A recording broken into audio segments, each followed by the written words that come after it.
जादुई तोता। एक छोटे से गांव में एक गरीब परिवार रहता था। उस परिवार में रामू और उसकी बीवी सीता उसके बेटे चिंटू के साथ रहते थे।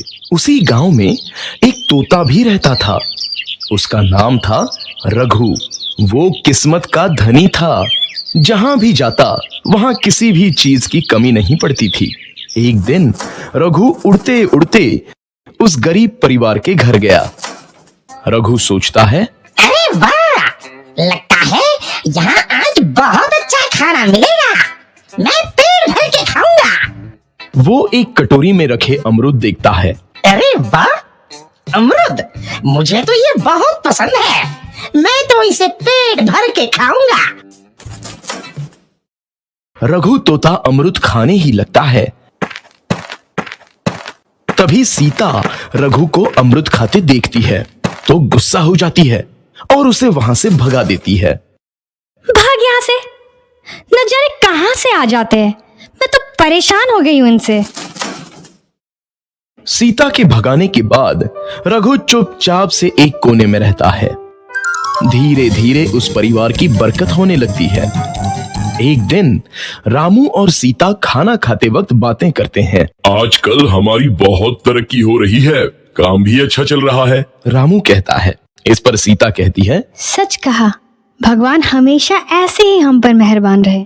बेटा चिंटू भी कहता है, पिताजी, मुझे खिलौना लेके दो ना, मेरे सभी दोस्तों के पास है। रामू कहता है, ठीक है, जरूर लाऊंगा। सीता कहती है, कितने खुश है सब, मेरे परिवार को किसी की नजर ना लगे। एक तरफ ऐसी बातें होती हैं तो दूसरी तरफ रसोई में रघु तोता भी अमरूद खाते रहता है। मजा आया, अमरूद खाया, मजा आया, अमरूद खाया, मजा आया। तभी सीता रसोई में आती है और रघु तोते को अमरूद खाते देख बहुत गुस्सा होती है। सीता रघु को बाहर निकालने के लिए पिंजरे में अमरूद रखती है। रघु जब अमरूद खाने लगता है तो पिंजरे का दरवाजा बंद हो जाता है और वो उसमें फंस जाता है। मुझे बाहर निकालो, मैं यहाँ फंस गया हूँ, मुझे बचाओ। अगले दिन सीता पिंजरा उठाकर बाहर दूर उस रघु को छोड़ देती है। रघु के जाते ही उनके घर आई बरकत धीरे धीरे कम हो जाती है। उन्हें बहुत घाटा होता है। सीता कहती है, ये क्या हो रहा है, अचानक इतना कैसे बदल गया? अभी तक तो सब कुछ अच्छा चल रहा था। रामू कहता है, लगता है भगवान हम पर रूठ गए हैं। चिंटू भी कहता है, लगता है अब मुझे खिलौने भी नहीं मिलेंगे। और वो रोने लगता है और बाहर चला जाता है।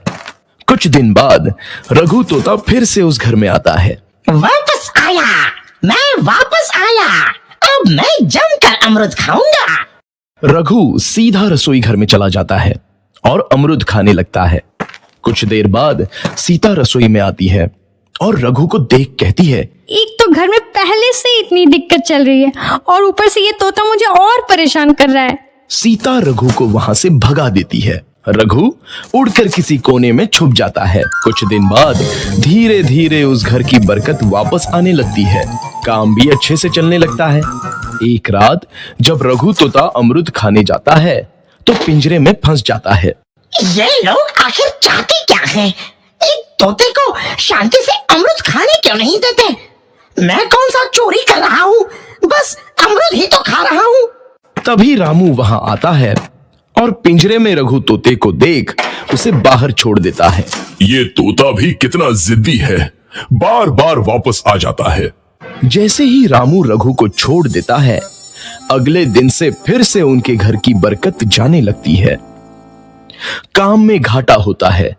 किसी को समझ नहीं आ रहा था कि ऐसा क्यों हो रहा है। रघु तोता घर आता है तो अचानक बरकत आती है और जब रघु तोता को बाहर निकालते हैं तो बरकत चली जाती है। एक दिन सीता रघु तोते के घर आने और बाहर जाने की स्थिति पर नजर रखती है। ये तोता जब भी घर आता है तो घर में बरकत आती है और जैसे ही ये घर से बाहर जाता है तो उसी के साथ बरकत भी चली जाती है। कहीं ये जादुई तोता तो नहीं है? अगली बार जब ये तोता घर आएगा तो मैं इसे कहीं नहीं जाने दूंगी।